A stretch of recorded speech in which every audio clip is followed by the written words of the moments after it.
Para sa ating unang balita, lumakas pa at inaasahang magiging super typhoon na ang bagyong Pepito habang papalapit ito sa Bicol Region at Eastern Visayas sa mga susunod na oras.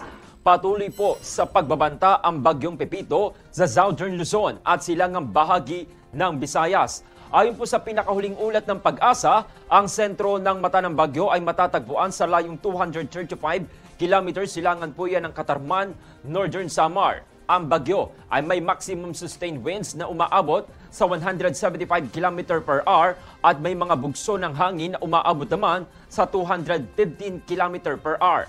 Patuloy po na kumikilos ang bagyo pahilaga kanlurang direksyon sa bilis po yan na 25 km per hour at asahan na po ang mga malalakas na hangin mula sa bagyo ay makakarating po yan sa mga lugar na apektado pati na po sa mga karating lugar ng Visayas at Southern Luzon.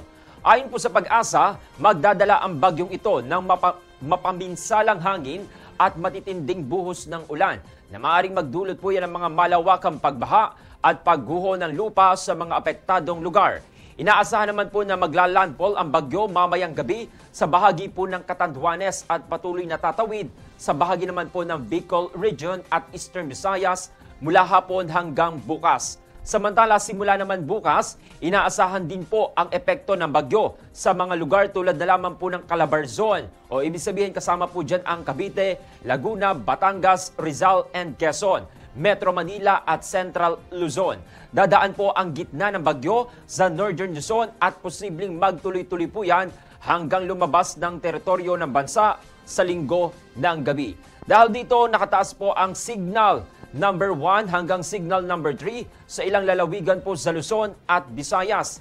Signal number 3 po sa Catanduanes, the eastern portion of Albay, the eastern portion of Camarines Sur, and the easternmost portion of Sorsogon, including Prieto Diaz. Samantala, sa Visayas naman po, the eastern portion of Northern Samar and the northernmost portion of Eastern Samar. Samantala, nakataas naman po ang signal number 2. The rest of Camarines Sur, the rest of Albay, the rest of Sorsogon, Ticao Island, Camarines Norte, the northeastern portion of Quezon, including Perez, Alabat, Quezon, Calawag, Ginayangan, Tagkawayan, including Polillo Islands. Samantala, sa bahagi naman po ng Visayas, nakataas pa rin po ang signal number 2 sa the northern portion of Eastern Samar, the northern portion of Samar, and the rest of Northern Samar. Samantala, signal number 1 naman po sa bahagi po ng the rest of Masbate, including Burias Islands, Marinduque, Romblon, the rest of Quezon,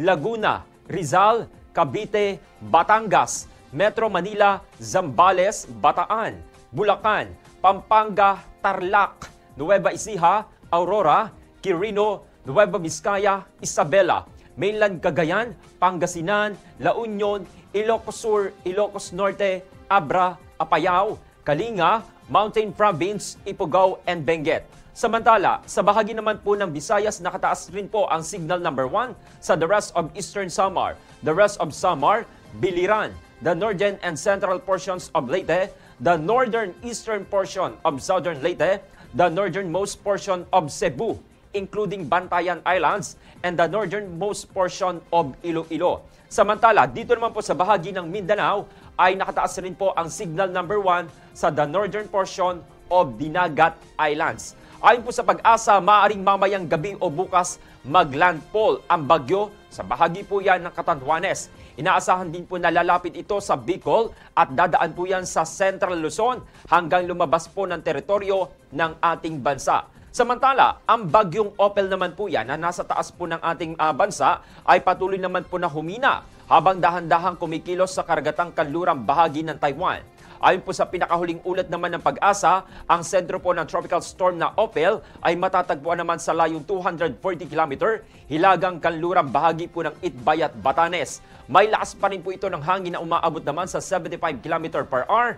Malapit po yan sa sentro nito at may mga pagbugso ng hangin na umaabot naman sa 90 km bawat oras. Patuloy naman po na pinapayuhan ang mga residente sa mga lugar na nakapalibot sa bagyong Opel, lalo na po sa mga lugar na sa hilagan ng Luzon na mag-ingat. Laban po yan sa mga epekto ng mga malalakas na hangin at posibleng pagkakaroon ng alon sa dagat. Kaugnay nito, patuloy po na pinaghahanda at pinag-iingat ng Pag-asa ang mga residente na maapektuhan ng dalawang bagyo dahil po yan sa inaasahang pag-ulan at malalakas na hangin. Good morning.